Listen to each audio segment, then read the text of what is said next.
দারুল দেওবন্দের সাদির করা দুইটা ফতোয়া সম্পর্কে, 3 নম্বর আপনাদের সম্পর্কে। মৌলানা ইলিয়াস রহমতুল্লাহ সম্পর্কে বলছেন, উনি দারুল দেওবন্দের বহুত বড় আলিম ছিলেন। শেখুল হিন্দ মৌলানা মাহমুদুল হাসান রহমতুল্লাহ আলাইহির শাগির্দ ছিলেন। তিনি এত আশিকে রসুল ছিলেন, ইশকে রসুল যখন ভিতরে গালিব হয়ে গেছে, তিনি হিন্দুস্তান ত্যাগ করে মদিনায় চলে গেলেন, আল্লাহর নবীর দেশে চলে গেলেন। ওইখানে থাকবেন, ওইখানে মৃত্যু বরণ করবেন, আর নবীদের পাশে জান্নাতুল বাকি ওনার দফন হবে। এই একটা মৃত্যুর আশা নিয়ে মদিনায় চলে গেলেন। কয়েকদিন থাকার পর একদিন রাত্রিবেলা স্বপ্ন দেখলেন, আকায়ে নামদার তাজদারে মদিনা জনাবে রাসূলুল্লাহ সাল্লাল্লাহু আলাইহি বললেন, ইলিয়াস তুমি হিন্দুস্তানে চলে যাও, আল্লাহ তোমার দ্বারা কাজ নিবেন। উনি পরের দিন ঘাবড়াইয়া গেলেন, কি দেখলাম, আমি আসলাম মদিনাতে মরতে, নবীর পাশে থাকতে, নবীর পাশে আমার কবর হবে, আবার নবী বলেন তুমি হিন্দুস্তানে চলে যাও, আল্লাহ তোমার দ্বারা কাজ নিবেন। পরের দিন আমার ভাতিজা মৌলানা, পরের দিন কয়েকদিন পর আমার ভাতিজা মৌলানা জাকারিয়া রহমতুল্লাহ আলাইহিকে বললাম, জাকারিয়া আমি রাতের বেলা একটা স্বপ্ন দেখলাম। চাচা কি দেখলেন? বলে আমি স্বপ্ন দেখলাম আমি আগে আগে চলতেছি, তুমি আমার পিছনে পিছনে চলতেছ, আর মৌলানা খলিল আহমদ সাহারানপুরি রহমতুল্লাহ আলাইহি তিনি তোমার পিছনে পিছনে চলতেছ।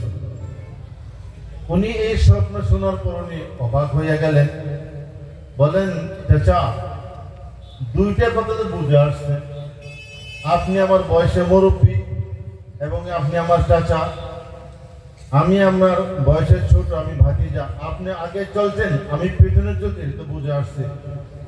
কিন্তু আমার পিছনে চলছেন মৌলানা খলিল আহমদ সাহারানপুরি রহমতুল্লাহ আলাইহি, তিনি তো আমার পীর, আমার শিক্ষাগুরু আবার দীক্ষাগুরু, আমি ওনার ছাত্র, উস্তাদ বা ছাত্রের পিছনে কেমন চলে, এটা বুঝে আসছে না।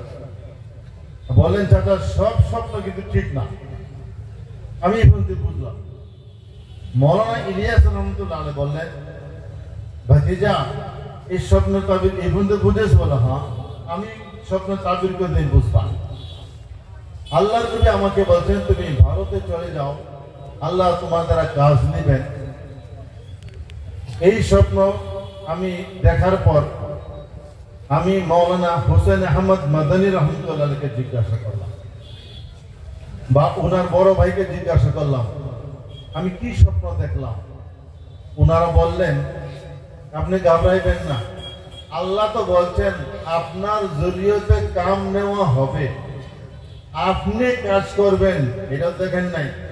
যদি যেভাবে দেখছেন আপনি হিন্দুস্তানে চলে যান, কাজ লেনে वाला আল্লাহ কিভাবে কাজ দেবে তার জানা আছে, আপনি চলে যান। এই স্বপ্ন দেখার পর হিন্দুস্তানে আসার পর এই দ্বিতীয় স্বপ্ন দেখলাম, আর তুমি তার তাবিরটা ভালো করে বলতে পারছো না, আমি তাবির বলে তুমি শুনো। বলে কি চাচা বলুন?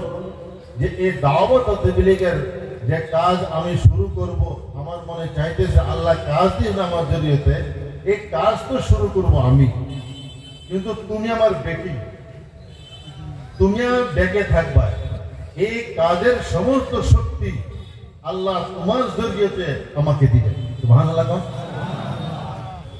আর তোমার ডেকে থাকবেন, তোমার বেকিং তোমার উস্তাদ মৌলানা খলিল আহমদ সাহারানপুরি রহমতুল্লাহ আলাইহি, তিনি এত বড় আলিম ছিলেন। মৌলানা রশিদ আহমদ গঙ্গোহী রহমতুল্লাহ আলাইহির ছাত্র ছিলেন, আপনার শিক্ষাও নিয়েছেন, দীক্ষাও নিয়েছেন। বদলুল মজহুদ নামে আবু দাউদের শরাহ উনি লিখেছেন, বহুত বড় আলিম। ওনার ছাত্র হিন্দুস্তানেও আছে, হিন্দুস্তানের বাহিরেও আছে, সমস্ত ভারতের বাহিরে ওনার যথেষ্ট ছাত্র আছে। তো মৌলানা খলিল আহমদ সাহারানপুরি রহমতুল্লাহ তোমাকে শক্তি দিবেন, আর ওনার পিছনে আছে সমস্ত পৃথিবীর সর্বসাধারণ। সুবহানাল্লাহ। গতিকে কাজ আমি শুরু করব, কিন্তু কাজের পূর্ণ শক্তি তুমি আমাকে দিবে, এটা আপনার যে বল খেলাতে ব্যাটিং থেকে যায় এরকম আমার ব্যাকিং হিসেবে তুমি থাকবে, আর তোমার ব্যাকে থাকবেন তোমার উস্তাদ সর্বভারতের মাননীয় শ্রদ্ধেয় মৌলানা খলিল আহমদ সাহারানপুরি, আর উনার পিছনে আপনার মতো আমাদের মতো লক্ষ করুর জনগণ। এই তাবির করার পরে মৌলানা জাকারিয়া রহমতুল্লাহ আলাই সত্যিকার তাবিরটা বুঝছেন, আর ঠিক এইটাই যা উনি বলতেন তা হয়েছে। আমাদের মেহমানের পীর মৌলানা তলহা রহমতুল্লাহ আলাই পীর ও মুর্শিদ, উনি বলছেন যে মৌলানা জাকারিয়া রহমতুল্লাহ আলাই ইলিয়াস রহমতুল্লাহ আলাই একটা আপন ভাতিজা।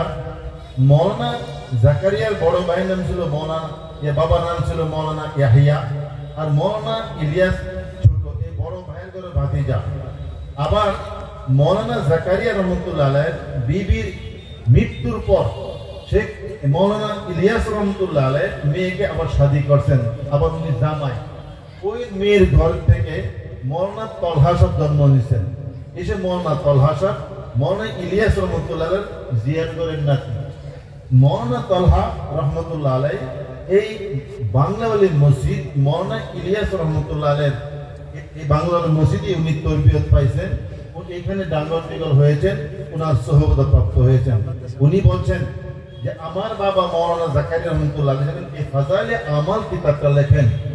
আমি যতটুকু জানি যেই দিনই কলম উঠাইছেন ওজুর সহিত কলম, বিনা ওযু ফাজাইলে আমালের একটা হাদিস লেখা, আর এত আল্লাহর কাছে কান্নাকাটি করছেন যে আল্লাহ এই কিতাবটা তুমি কবুল করো, আর এই কিতাবের ফয়েজ তামাম আলমের মুসলমানদের মধ্যে যা যেভাবে দোয়া করেছিলেন তেমনি ভাবে আল্লাহ এই কিতাবকে কবুল করেছেন, আর এই কিতাবের দ্বারা বহুত বহুত হাজারো লাখো করোড় ইনসানকে হেদায়েত করছেন। মৌলানা আমাদের মেহমান বলছেন মৌলানা জাকারিয়া রহমতুল্লাহ ইলিয়াস রহমতুল্লাহ কাম শুরু করছেন ঠিক, কিন্তু আজ এই কাজের মশওয়ারা করছেন, পরামর্শ করছেন মৌলানা হুসেন আহমদ মাদানী, মুফতি কিফায়াতুল্লাহ, মৌলানা মঞ্জুর নোমানি, এইভাবে মৌলানা আরো বড় বড় যত বিজ্ঞ ওলামা সমস্ত ওলামায়ে কেরামদের সঙ্গে মশওয়ারা পরামর্শ করিয়া আপনি এই কাজ শুরু করছেন। যখনই প্রয়োজন হতো ওনাদের পরামর্শ নিতেন। এইভাবেই ওনার উস্তাদগণ, ওনার সমকক্ষ ওলামায়ে কেরাম, তাদের ছত্র ছায়াত, তাদের পৃষ্ঠপোষকতা এই দাওয়াতের কাজ চলছিল। মহাতর মেহমান বলছেন এই যে দাওয়াতের কাজ আল্লাহ কবুল করছেন, ওলামায়ে কেরামের এই সরপরস্তি আর ওলামায়ে কেরামের এই তত্ত্বাবধানে কাজ করার কারণে যতদিন পর্যন্ত ওলামায়ে কেরামের তত্ত্বাবধানে কাজ চলছিল তামাম আলমের মধ্যে আল্লাহ পাক এই দাওয়াতের কামকে চমকাইছে। আর মৌলানা বলছেন আফসোস করি আজকে যিনি এই কাজের মুরব্বী নিজামুদ্দিন মরকজের, তিনি এই হক থেকে ওলামায়ে কেরামদের তত্ত্বাবধান সাজিয়েছেন, ওনাদের তত্ত্বাবধানই নন। উনি বলছেন যখন ওলামায়ে কেরামদের মধ্যে ইখতিলাফ হয়, এই ইখতিলাফটা কিভাবে আপনি সমাধান করবেন? উনি বলছেন যে এই ইখতিলাফটা সমাধান করার একটাই উপায়, এই দেশের আসহাবে নিসবত যাদের বড় বড় বুজুর্গানে দিনের সঙ্গে মৌলানা খলিল আহমদ সাহারানপুরি রহমতুল্লাহ আলাইহি উনি বলছিলেন যদি ওলামায়ে কেরামদের মধ্যে মতভেদ হয়, ইখতিলাফ হয়, এই ইখতিলাফ কিভাবে শেষ করবেন?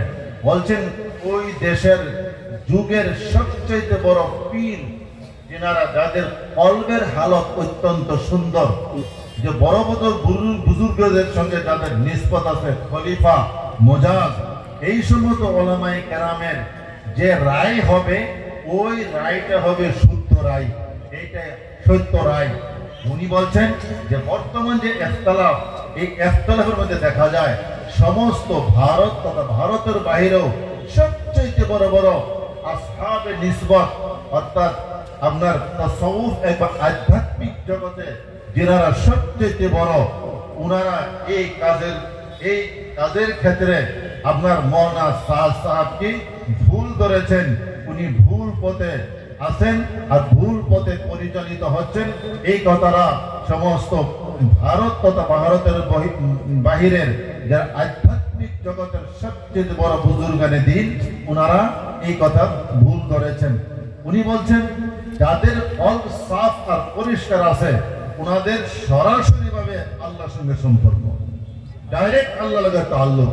গতিকে এই ভারত তথা ভারতের বাইরে সবচেয়ে বড় বড় বুজুর্গানে দিন ওনারা এই কথা উপলব্ধি করেছেন যে দিল্লি নিজামুদ্দিন মার্কাজ যিনি মুরব্বী, তিনি এমন এমন কথা বলছেন যেইগুলি কথার দ্বারা নবীগণের অপমান হয়, যেইগুলি কথার দ্বারা একমাত্র দাওয়াত তাবলীগ এইটাই দিনের কাজ, আর অন্যান্য দিনের যত শাখা এগুলি দিনের কাজ পরিলক্ষিত হচ্ছে না।